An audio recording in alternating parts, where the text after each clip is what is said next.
Teresa is a blend of dry herbs and I cannot even remember the strain I got it came from, but it's mad chill.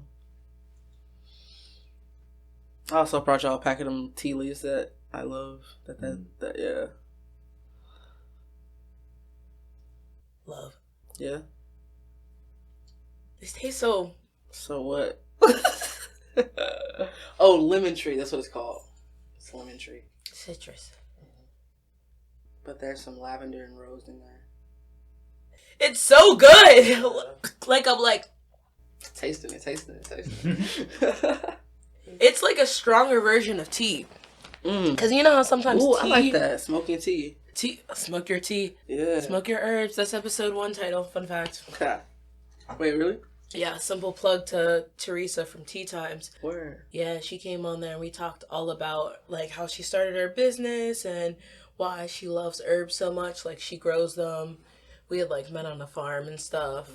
And like so also like the ritual. Yeah. That's why I was like, it tastes so... yeah. There's so much taste. Yeah.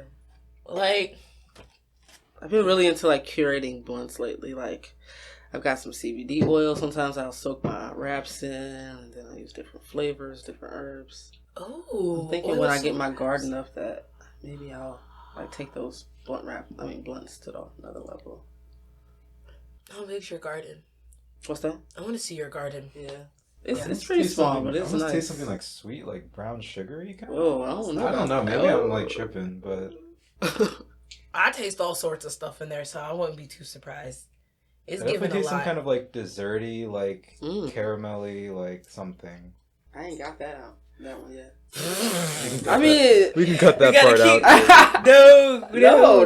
I feel like we really do all taste different stuff, though, whether it be coffee or weed. Like, we can't all be tasting hibiscus. Like, come on, that's so specific. It's like some people got the cilantro gene. Yeah, you either love it or hate it. I love it. Facts. How you feel about it? You don't like it? It's a good spice. No, I like it. I definitely don't have the soap, taste. Yeah, I don't get when people say that. I'm like, whatever. How you feel like? Because I just feel like it sucks to be them. Like, no offense, but like, sorry, you're missing out. Yeah. So what was in that? It's a blend. Actually, I might have the case with me of the blend. I got it online because I hadn't had my list of herbs to get in town yet, but I got them. I got this. That's what I've been using. What the heck? You got like, wait a minute. Y'all can't see this stuff, but like we got like stickers. Like this is branded as hell. This is not me. This is something I found online. I started smoking way less since I started creating like raspberry and mullein and rose petals and mugwort and lavender and damiana and passion flower and motherwort and catnip and St. John's wort. And I can't see the last one. Dang. This tastes fantastic. Passion flower. I taste that too. My sis put me onto that like years ago. And this is everything. I started like smoking less. We'll get into like the THC pills, but I started smoking like a way less, and so instead of putting full flower or cannabis in my blunts, I started mixing them. Somewhat, maybe I would say 2 to 1 actually. 2 herb, 1 flower, and I feel just as medicated, but I just don't consume as much, which feels good. Also, I've learned like over the years that smoking dry herbs like that, it's like you don't get necessarily a high, but there's like, I don't know, it opens me up in a way. I don't know if anybody else has like experienced that, but it definitely like opens me up both mentally and like. No, for real. Like I feel like so calm. Yeah. Because smoking is a calm act. Like there's a reason why people do it. Yeah. And then it's just like with the herbs, like they're just so soothing to the throat. It really feels like smoking tea. Yeah. We drink tea. We smoke tea. We talk about tea. We're with tea. Mm. Maybe this episode is gonna be like titled some sort of pun with tea in it. I'm okay with that. I feel like at this point I could get into your bio. Yeah, go for it. All right. So, T is a St. Louis native, born and raised in North City. In 2012, they moved across the state and studied multimedia journalism. After the verdict denied Mike Brown justice, T sprung into action on and off campus, creating space for students to start conversations about racism. T continued their community organizing throughout Southwest Missouri, giving voice and space to the marginalized, from Black folks to trans kids and the homeless. As 2020 came to a close, burnout and the dangers of organizing in what was once noted as the whitest county in America pushed T to seek refuge in a remote space. Sheesh. There, they fell in love with cannabis and learned to grow from seed to smoke. They obtained their cultivator's license and studied the plant as much as possible while contributing to a sizable garden. Unfortunately, T then had to take refuge again, and they moved back home after 10 years in September 2022. Wow, you really just got back. Really just got back. Like, I think we just hit 6 months, maybe. Sheesh. Yeah, it's wild. Feels like, yes, like that time feels real, and then it feels like, wait, where did he go? Damn. Wow. And since being home, they've begun revamping their garden and developing cannabis products like edibles and THC pills, which are fantastic, by the way, y'all. Thanks. Branded as Dope Boy Healer, T grows all organic cannabis and is focused on creating medicine, space, and access for Black folks to interact and learn about the plant as a portal of consciousness and healing. Ooh, that's a bar. Okay, let's open up the portal of consciousness and healing. I don't know if you realized it, but I used to call this bathroom space the portal when I first moved in and got this grow light. Because I'd smoke. Yeah. And then sit here and just think about how the world could be so much different. And it just felt like, because I was always getting elevated in here, it was always my special space that was like away from everything else, that like it was my portal. So I feel that. I definitely feel that, like, in there. You feel the portal vibes? Yeah. Like, I feel like that, intentional. Yeah. Hey. Felt. Nice. Yeah. Okay, so like, first off, let's just get into it. Let's go. You've been on the run.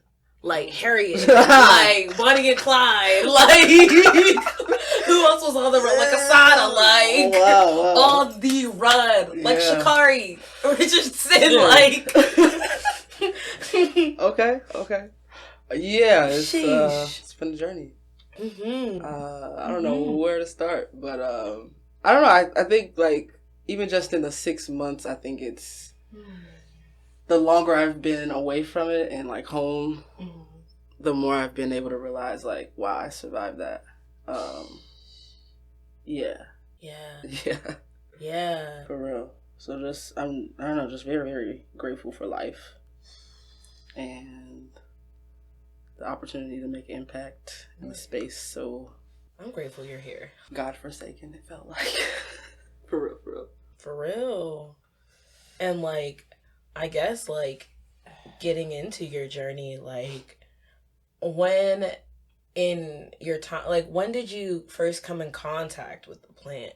Like, gotcha. Was it before, like, all the activism stuff went down? Yeah, for sure. So, I had my first hit, I was, like, 12. I'll never forget, I was in a gangway of my house. My big Brody. You said 12? 12, yes. I've been out here. You've been out here? But yeah, my big Brody, I begged him for so long. Be like, my parents we grew up super conservative. They would never. And you were 12. And I was 12.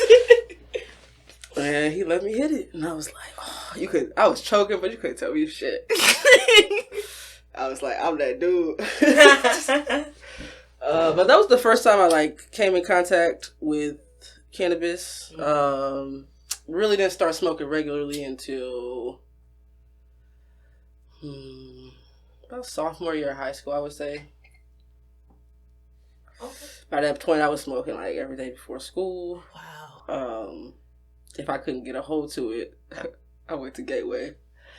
if I couldn't get a hold to weed, it was very likely that you could go to school, and by the time you got to the 4th floor, you was high. Damn. Damn. So, like, that was kind of my experience. It was hot boxing in 10th grade? Yeah, so you can go up the stairwell, like, you know, from bottom to top, and by the time you got up there, you was set. Sheesh. So that was a little bit, that's just like a little bit of like what cannabis is or has been, I guess, in my childhood. I kind of took quite a bit of a break when I went to college because it was so conservative. I didn't know anybody there, like, and I felt like the dangers of being around it, even just on campus, whether it was, I mean, I got away with it after a while, but I was so terrified of being black and high or even talking about it in that space. For probably the first couple years of college. And then I was able to move off campus and, you know, do my thing. But yeah, I feel like the dangers of being black and high, that could have been the title right there, because yeah, it's like, it's just weed. Like, you told me, like, you started this when you were 12. Yeah. And it's like, okay, you weren't smoking regularly, but, like, there's a lot of things that 12-year-olds can do to mess up their life. Mm-hmm. Now, we don't want 12-year-olds to be hitting nobody's blunts. No. But if they are, yeah, like, it's so innocent. And I think, like, you know, kids just be getting into shit. Kids are bad. Like, let's be honest. There ain't no such thing as a kid who ain't did something that they wasn't supposed to do. And, like, the thought that, like, something so, like, innocent could, like, really, like, mess up your life. Like, that's crazy that you were even at risk for it. But then, okay, we're gonna stay in order. I'm gonna try to stay on track. Okay. So you went from, you were young, growing up, school, was doing it in high school, took a break in college. So let's get into college. Yeah, I guess I had maybe gotten comfortable there. I had, you know, was around people who were also smoking, so I think a comfort came with that. I also feel like, looking back now, it's also when I was coming into leadership and impact and kind of, you know, being under the scope of whatever, like, local media you can imagine. And I think that definitely made me lean on it more as like a regular medicine. I think that's when, like, there was maybe consciousness started coming into my use. I was more intentional about it. I still had always struggled with not knowing where it came from. Like, it always bothered me if I didn't know where it came from or if it wasn't consistent, which is like a huge part of why I grew up. And so that would always bother me, but it always was like, I'd rather have it than not have it at all. For real. And so, you know, I've always had several plugs. I've always known how to get it, you know, where to get it from. Coming back, you know, over the years through college and so forth, all of my siblings, I think all 8 of us smoke now. Like, you know, like, if it's a cookout, it's gonna be loud. It's loud. Yeah, so it's definitely like, it's just every day. But yeah. So you talking about also, following the story, we're in college now. Right. And you said you started doing more high profile work. So was you doing like work before that, like in high school and stuff like that? Like, how did you get interested in so like, honestly, if I'm being real, tokenism. Just imagine, like I said, like in the bio you read, like, being noted as the whitest county in America. Just that alone, like, also the time frame we were in when I was coming into the spotlight was Mike Brown, then there was 45, and then there was, you know, all of that was happening, and then you have this one or few, I think it might have been the first time at this, like, university really where there was enough momentum in the world for Black students to actually, like, just take up space, like, bare minimum, but actually have a conversation. And I just happened to be right in that time, right in that space. And because of that, you quickly are, you know, the poster child. And I was somewhat aware of that while it was happening, but I think what I was, like, set on was just making impact and taking up space. And I did that. Yeah. So that's kind of, I guess, what like the one thing that like might have gotten me recognition was the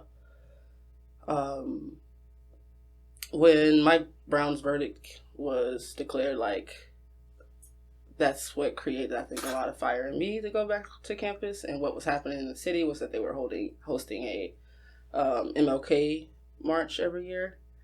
And so something I was able to lead was I believe more than half of the university attended the MLK march, which at a conservative school like Evangel is absolutely unheard of. Wow. So that is what like put me on the scene in terms of Black leaders and city leaders like taking notice of me specifically. It's like, who the hell do like right? Like everybody's going, we gotta pay attention to this. Yeah.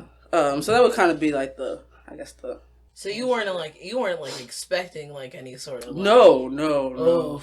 And even after that, my next role would have been to become the NAACP president at like 25. Wow. And like that happened in a space like that also created a lot of noise. And so it just so it's not like I ever asked president to be like. Who was it supposed to be? If not you? You know, the 40, 50, something. You never know what it's be. You know what's up. Hey. You know, but I just, regardless of the title, regardless of the position, like my focus was always to just create space. I just never knew, like, until I got there, the reality of like the space that I was in. Yeah. Dang. So, while all this was going on, was you like chiefing to get through it? Because I feel like yes, every day, all day. I mean, I look back now and I don't know if it's because I had become who I had become and people just didn't give a F, but like very much early in my term in organizing, like I was just very fearful and this and that, and then I got to a point where I just, you know, like, if this is what I need between the meetings, this is what I need. You know, I tried not to walk into places loud and things. I was challenging, like, you know, police and things like that. So I was, like, mindful. But I definitely got to a space where I was going to be mindful, but I'm not going to put it up if it's what's going to get me through. So, yeah. And I would even have, like, host space with other organizers, and we would just, you know, kick back, smoke, cook, you know. That was our space of church and rest. So, yeah, I never put the plant down. I mean, I took tolerance breaks, but I never ever like denied myself that. Shout out to the plant for real. Yeah, for real. For real. Yeah. So then, you were president. Okay, so you were president of the NAACP, or you were supposed to take president of the NAACP. You're in college. It's like Michael Brown verdict just came out.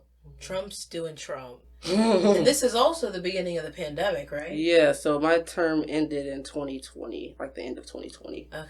So I was in George Floyd. I was in the, like, it was pandemic, George Floyd. By that time, I was, like, beyond burned out. I had so many opportunities, from city positions to, like, law school to consulting, but I mean, I couldn't read a paragraph.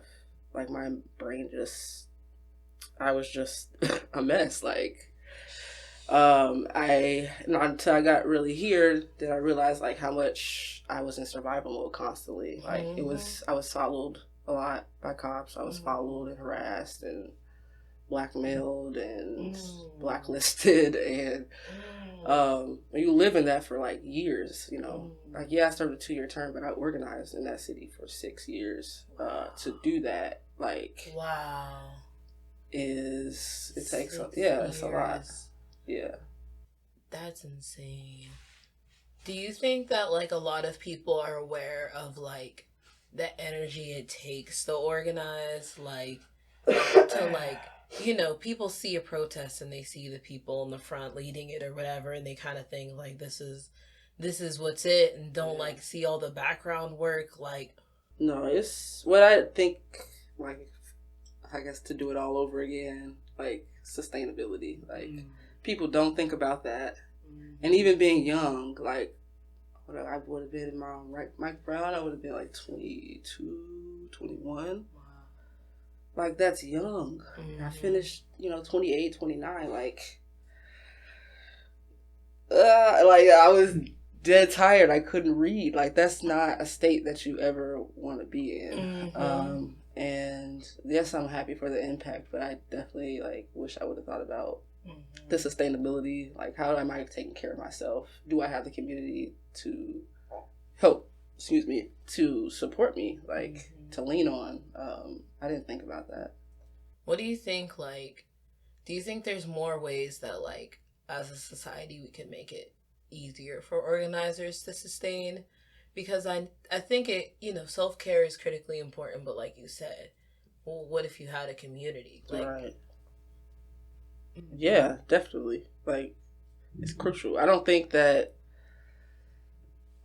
any organizer or anyone can, like, do anything if they don't have something backing them. Like, if you're just going at it, that stuff is exhausting, like, to your spirit, to your soul. Like, we gotta take care of each other.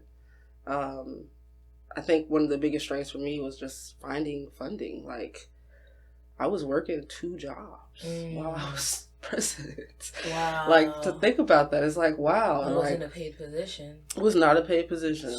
And I tried different ways to get funding and support, and it's like, that was kind of a big decision in not running again. It's like, well, I cannot. Yeah. I cannot do this. And then a space like that, rural, white, conservative, like, the chances of finding those resources. Like, if I didn't coordinate with organizers in Kansas City or St. Louis, even just to have a cookout and just see them, I didn't have support. Wow. And those people, I didn't see those people every day. They were on Zoom, or they were, when I came through to see fam, like, so it was very isolating. Yeah. I imagine so. Okay. So I think now we're getting at the apex. All of this stuff's going on. 2020's happening, and you step down. Okay, what happens? I stepped down. I basically kind of, for lots of reasons, decided not to pursue law school. Decided to not really pursue consulting. I was doing, like, a lot of diversity and inclusion projects with districts in the area or different companies, was considering that as a career path, and I was so burned out. Like I said, like, I couldn't do that, so I just completely switched gears and decided I was going to go work for FedEx and think about what was next. And take a rest, a CLA, not answer phones and emails.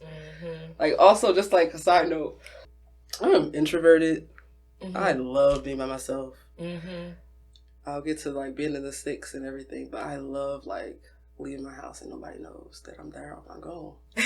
I love that I could just pop up when I want to pop. Like, I love that so much. So, like, to have not really known that about myself, per se, and then just in a blink of an eye, it seems to be, like, on local news every day and press conferences, and, like, I just felt like so much was just taken, like, so much privacy, and also your 20s, like, you growing up, 24, 25, dang. Those 24, 25 year olds are not running board meetings and sitting on board. That's just not the reality. For real. But that was my reality. So I tried to go to FedEx, and mind you, everybody knows in this small place knows who I am, pretty much. So when I say I was blacklisted, most of the time I applied for a job, people knew who I was by the interview. Wow.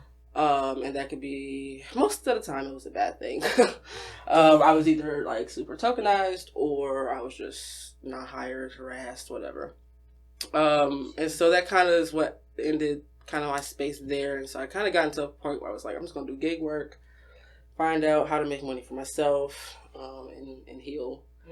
Long story short, my ex put me in a very dangerous situation, and I had to run.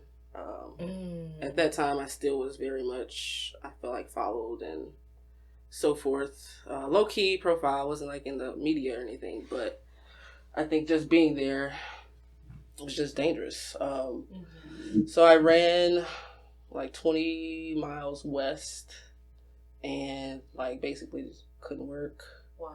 Everything shifted. Like I lost my car, my house, like everything. Ended on the sticks, gathered what I could get from my spot, and sat there for about 10 months. Was introduced to the plants, and like when I got there, these folks were growing weed in the basement. And so did you have a connection? Like, how did you? So I can't say much, but what I can say is what was presented. You're right. What was presented to me was a refuge for organizers. Wow.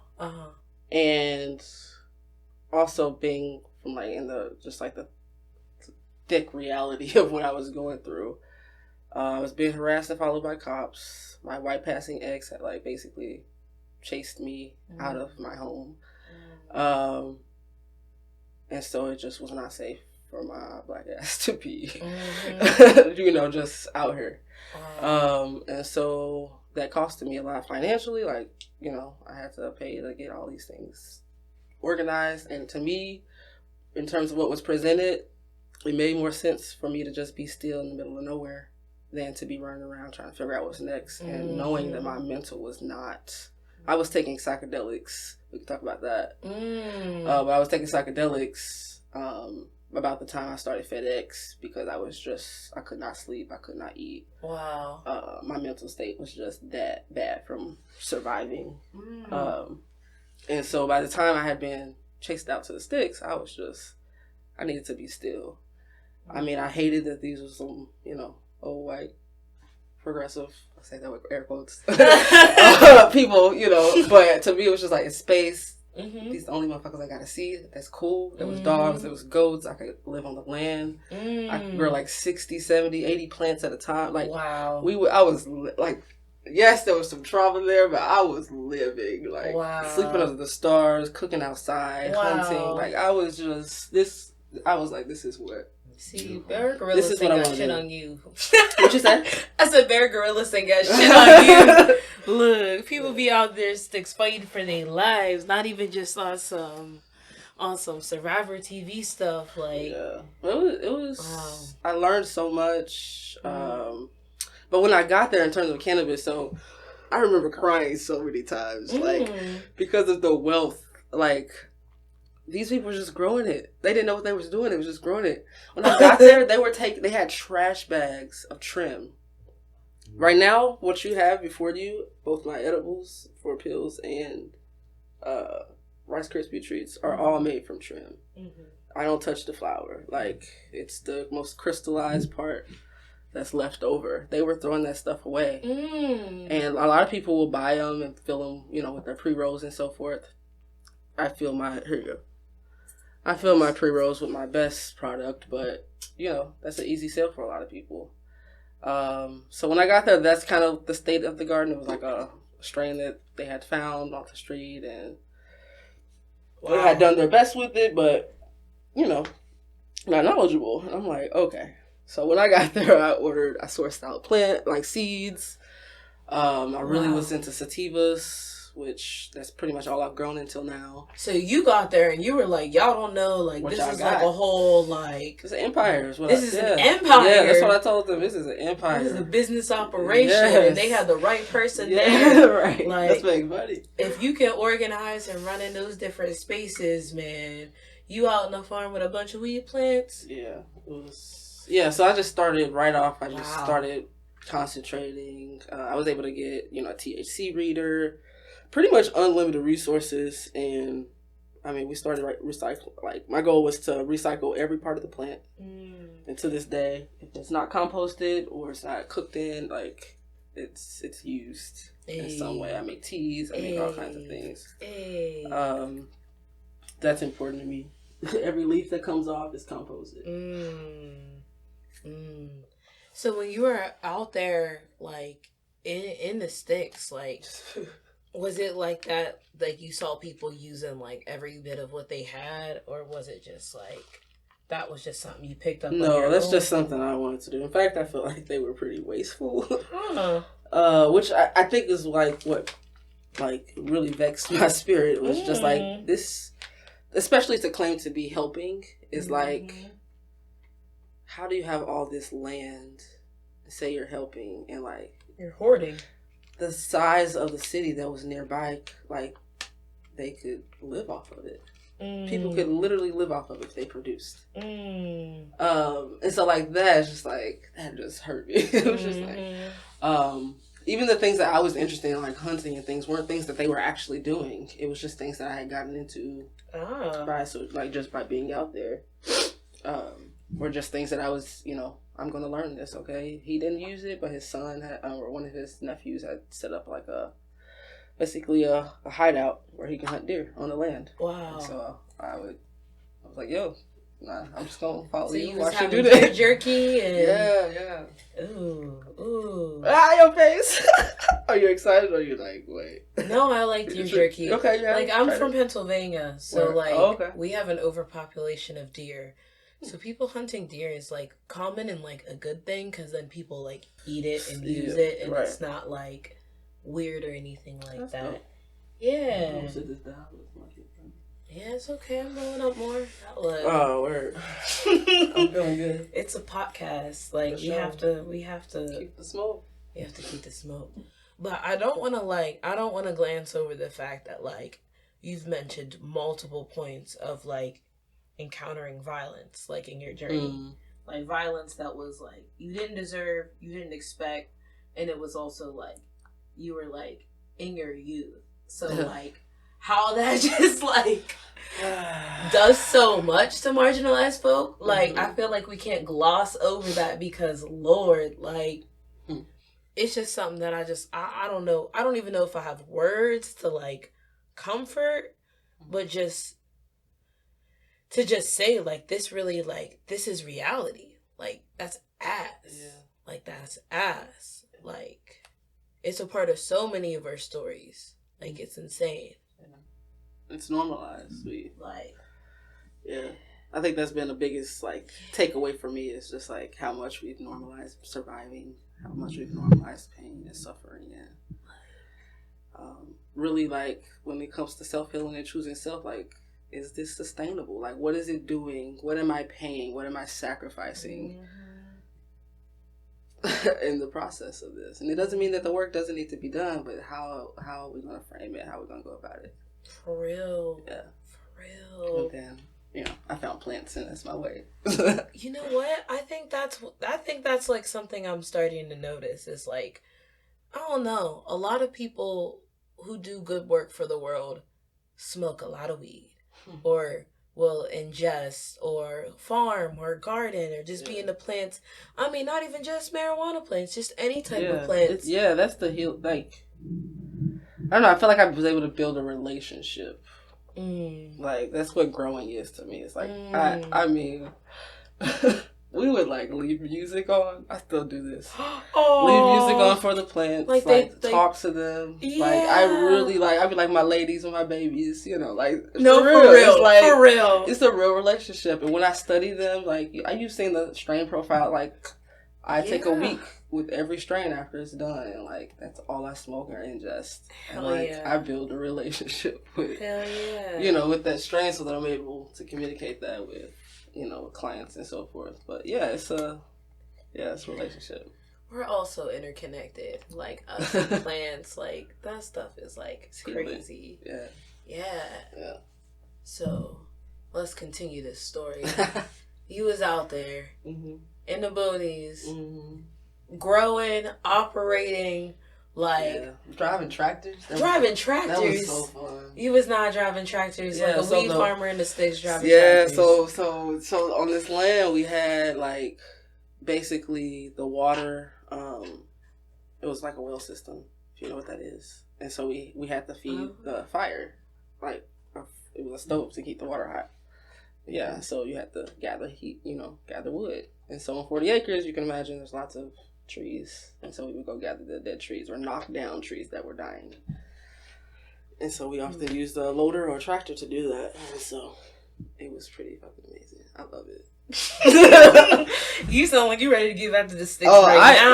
I'm so, I am grateful that I survived and I'm got this space and time to remap. But like my goal is to buy land and be in the middle of nowhere. And, yeah, bonfires that are like humongous. Yeah. Good times. Oof. But that's the dream.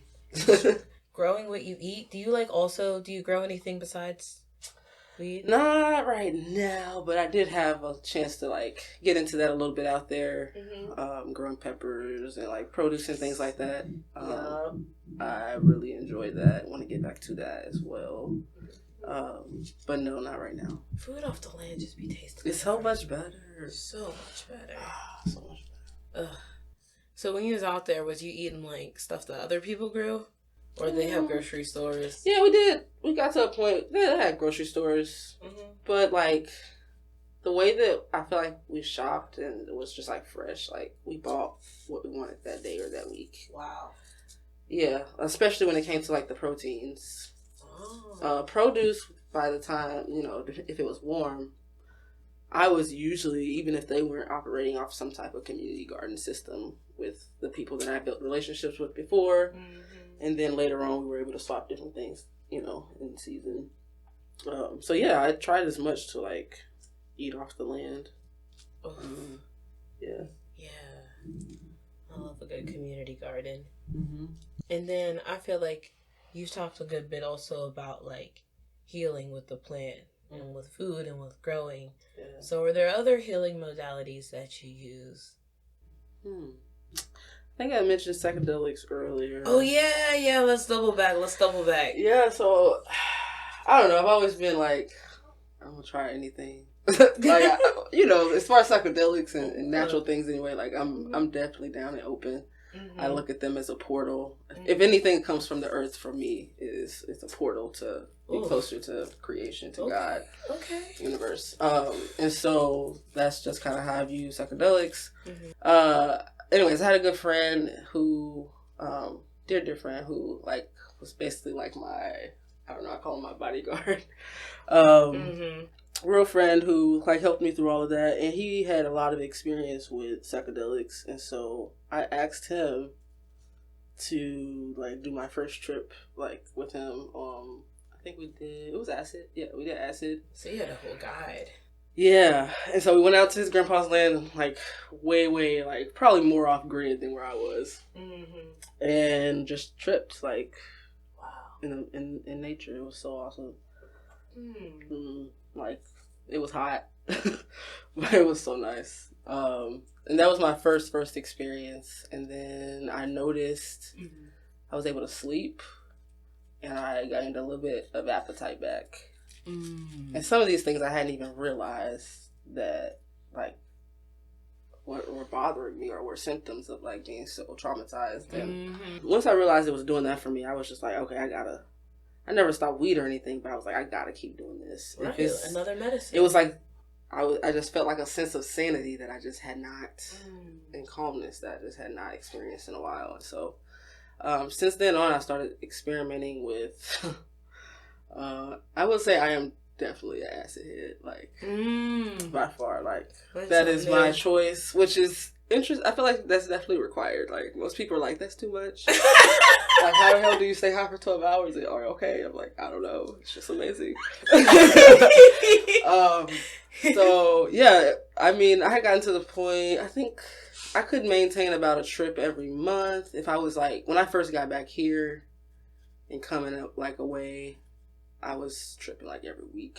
Like, I needed it that bad. I'm now to a point, thanks to my THC pills, where I can trip like whenever I want. It's not even like I don't feel like I need it as much. Yeah. What I think the psychedelics do for me is it keeps my anxiety at bay. It completely takes away depression. It allows me to sleep. And like keeps the nightmares, the PTSD, the flashing, like it takes that away from me. And it lasts, I mean, I can still feel the effects of it after a week or so. Wow. So that's like, it really is medicine. I'm to a point now, like I said, I'm just pretty much microdosing, but that's what it does for me. But I've tried shrooms, DMT, yeah, a few. Yeah. I saw some meme about the moment they start, legalizing all these recreational drugs to be in like the like medicinal market. There's gonna be like the cute little like DMT packages, and like it looks like a NyQuil container, and then it's like toad-free formula. Like, wow. Like, it's very interesting to like have, I guess, more of the perspective of like Western medicine, where you know what is like standard and proper and correct, but also like see people's lives be impacted so deeply and so like richly, and also so like, I guess, complexly by like quote unquote street drugs. It's like, can we talk about it? Because let's be honest, people are gonna like try different things to help them. They don't have access to Western medicine. Yeah, that's like, kind of how I, between either not having health care or access to it. Like, he was on the run. Yeah, he was on the run. You can't just get a prescription when you're on the run. Exactly. Like, and I had gotten to, I don't know what medicine I was finally prescribed, because I had gotten that bad, and most of my life I've just denied, taking medicines or all those things. And so I was like, I'm done. Like, I don't know what it's going to be, but I'm done with this. Something's got to give, and I don't know, thank God for acid. Yeah. I mean, I want people to like, Black people, like, to have more conversations about not only the plant, but like psychedelics and like what they can do for us. For real. And creating space for us to like partake. That is safe. Safe. Yeah. Because like, people are gonna try stuff. They're gonna get curious. Yeah. They're gonna have no options. They're gonna do whatever. Yeah. And it's like, if we can literally just minimize the harm from people like trying different things, we're good. Yeah. Like, we don't need to do all this demonizing stuff. This is bad. That's bad. Everything's bad. Stop criminalizing. Stop criminalizing. Yeah.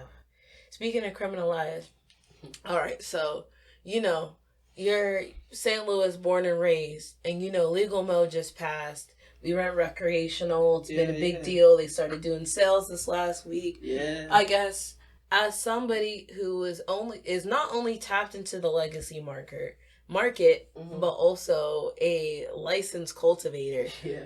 How do you see this impacting yourself and then other people like you who have had to like do what they had to do in the back door and couldn't sell legally for all these different like racial and political and just everything, all these systems of oppression? Like how do you see people being impacted by what is now happening with this law? Well, first off, I want to say I'm grateful like that the law was passed for access. But at the same time, as a person who is a craft grower, if you will, like my goal is never really to run a dispensary or anything. I really just want to have a garden that I can invite Black people to learn. And keep growing and providing, products, but that's not my goal. I think is more education and access, not to commercialize, I guess. But it makes it very difficult because micro licensing, and I don't even know what I probably need to know about all of that. Right. But I do know that unless you are like seem to be very wealthy and are able to get into the business that way, the likelihood for you to maintain full control of your operation legally through and through still seems pretty impossible. Like it seems pretty impossible for me to like continue to do what I do and be like truly acknowledged by the state. Can I with my license, I can legally grow a certain amount of plants and have a certain amount of clients. As soon as I exchange cash or money, that's, I'm crossing the line. Really? Yeah. So how does that work? Like, legally? Because we know realistically how things work. But legally, we're putting people in a bind if we're saying that you can grow and you can caretake and you have clients who consume what you grow. How are you to be compensated for the work that you do? That is capitalism. Like, do we see? There you go. Yeah. So unless you have the wealth to, afford $10,000 for a licenses big and all license, staff and all that jazz, and it also just completely that's not even what I want. I think that just puts everybody in like one lane, and I want to provide clean product, seed to smoke, seed to edible, whatever, that's clean. And I think another thing that I foresee is with commercialized in capitalism comes mass production. And so, like I mentioned earlier, it's important for me to know where my plant came from, how it's grown, what it's grown in, who touches it, all of that. You cannot walk into a dispensary and be told how it was grown, that's just not what you're going to get. I don't think it's a bad thing per se, but that's just not the experience. And I think the last thing I've noticed is sativas are hard to come by. They are. And when you get a hold of them, they're very expensive. For what reason? And so I know the reason, but I've been just testing at different dispensaries and getting people's perspectives, looking at. It's just touching on that more. I've just heard the general sense of they're harder to grow. Yeah, so but I've never really. They require more patience. Sativas definitely require more patience. Generally take more time, energy. Not as resilient as indicas are. And so for that reason, when you think about mass production and commercializing, what do they want to do? Fast, easy, bigger crop, so forth and so on. And so that's why when you go to even very popular dispensaries, I just went to one, I'm not going to name it, but I just went to one recently, and there was not one sativa available. What? Not one. That's ghetto.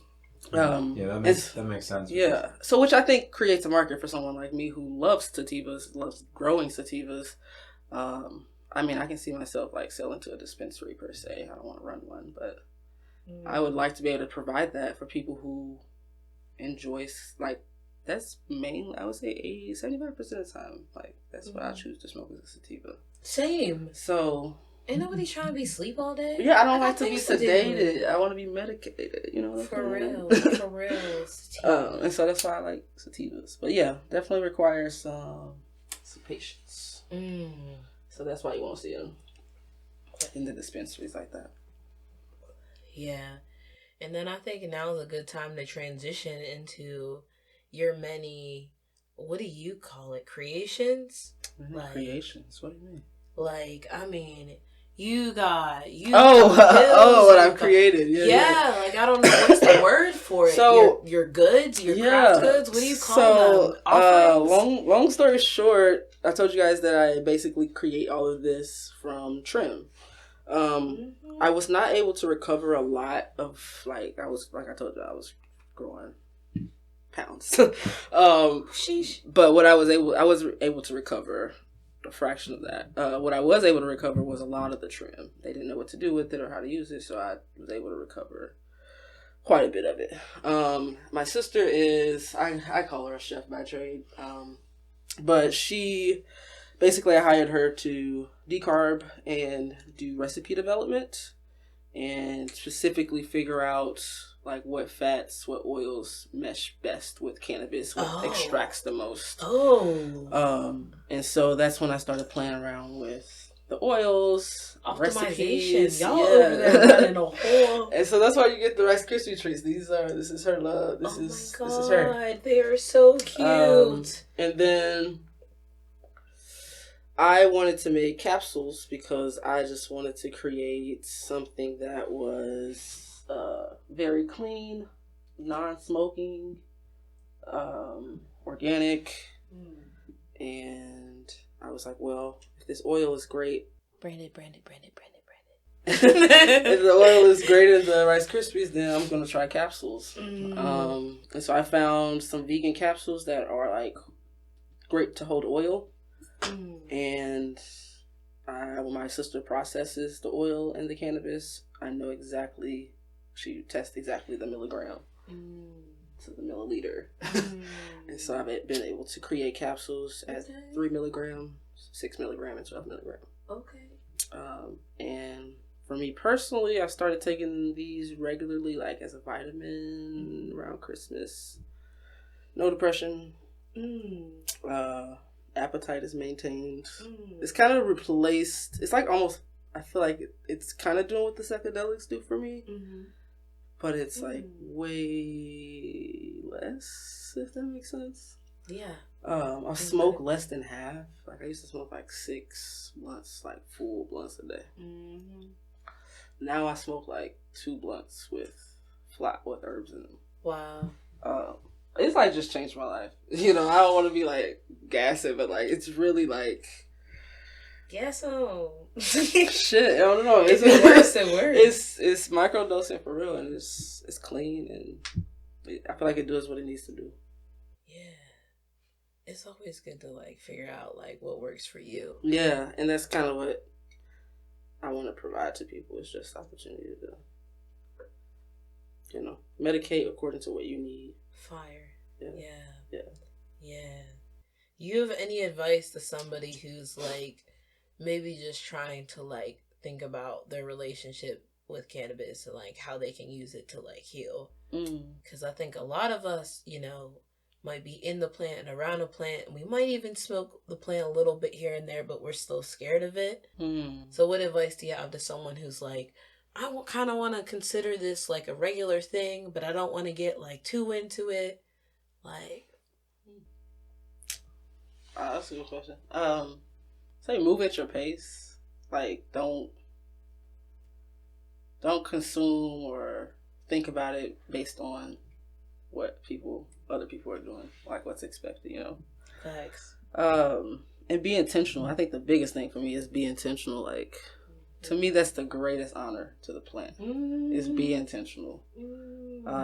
It's like when you take care of your food, it takes care of you. When you take care of your plant, when you take care of your weed, herbs, however you want to look at it, it takes care of you. I think that's first and foremost. Okay. All right. So I think now we can get into our rapid fire questions. All right. So first off, do you have a favorite strain? Ooh. Or a color? Okay, so I guess I gotta tell the story. So it's not rapid. So the 2 strains that I started and that I, you know, in all of these products is Blue Dream, which everybody pretty familiar with. It's pretty famous, known, popular strain, especially in the West Coast. And then there is this. Okay, so when I got these seeds, there was supposed to be Blue Dream. Like, that's what I thought that I was growing. It turns out that it was Blue Dream and something else. And so I've named that strain Pink Bunny. Pink Bunny, based off what I've studied, is like, I named it off of like Energizer Bunny. You feel focused, a lot of energy. So I would say that by far is my favorite strain so far. If you've had like Jack Hare, I don't know if I'm saying it correctly, or Green Crack. I think I've had like high potent sativas. Only like once. I don't know. That shit is banging. Yeah. That's next. Yeah. That's next on our list. Pink Bunny. Right on. Okay, bet. And what do you watch or listen to when you're elevated? Ooh. Okay, when I'm really, really high, I don't know, I've been really like into Fresh Prince lately. Ooh. Wait, new one or old one? Old one. Okay. Yeah. Yeah. No offense, y'all. Sorry. I've seen both. I honestly haven't even seen the other one, for being real. But, okay. I ain't missing that. Okay. I hear you. What else do I like? I mean, I'm always can go for some Bob's Burgers. I'm weak. If I'm like mad high or like tripping, that's like what I like to zone out on. Living single. I've also been into that a lot lately. Okay. I don't know. That might be it. Okay. Yeah. Those are some good ones. Yeah. And then, how and when do you like to partake? Like, is it smoking, edibles, dabs, vaping in the morning, in the night? Right now, my regimen is like... Your regimen. Yes. I take about, I don't know, anywhere from 12 to 18 milligrams by capsule. Mm-hmm. And throughout the day, I might smoke 2 blunts. Mm-hmm. And then later in the afternoon, I might enjoy another 12 milligrams. That's kind of what my day is. Now, also, I realize this more and more. I say I'm weed rich, and I don't say that in like a conceited way, but like, if you walk in my kitchen, there is candied like nuts. Oof. There's olive oil that is infused. There is a lot of, because I'm filling capsules all the time, there's just a fridge shelf full of infused butter. So I'm like always surrounded by it. So I think I definitely like consume. I mean, every time I cook, I'm seasoning a skillet. What the fuck? If olive oil, so like, a nigga be like, you know, always medicated. But like what I'm consciously consuming every day is, you know, the capsules and a couple blunts. Yeah. Okay. Yeah. Okay. Weed rich. Weed rich. I know that's right. And then I guess lastly, can you plug us to, you know, if you have a website or socials, events, just ways to connect with you? Yeah. I am only on Instagram right now. It's Dope Boy Healer. Yeah. Dope Boy with an I, Healer. Pretty much anonymous and off social media right now, for my own safety. And really just give myself some space and time to do me. And I do post like my story and my journey on Instagram. I see your little capsules. Yeah. So y'all can see like what I'm working on and like what's happening in real time. I know a big weight is just me having flower again. So I'm definitely keeping everybody zoned in on there. When I want to, you'll see that. Nice. I post when I feel like it. But definitely hit the DMs. I'm there if you have any questions about, what I do, and if you want to connect with me personally. Hey, well, thank you so much, T. This was so dope. Like, I really appreciate it because I know you was going through it, and life be rough, and it's like, thanks, Justin. Yeah, this is dope, but yeah, you deserve to talk your shit. People deserve to hear about you, and I'm so fucking honored that like it's here, cause like I think like this season we've been so careful. Like I've been so careful about like the people coming in, and every person we've talked to has like just said some dope ass shit. Like it's like people are out here talking the truth, talking their own truth, like. Y'all are just so cool.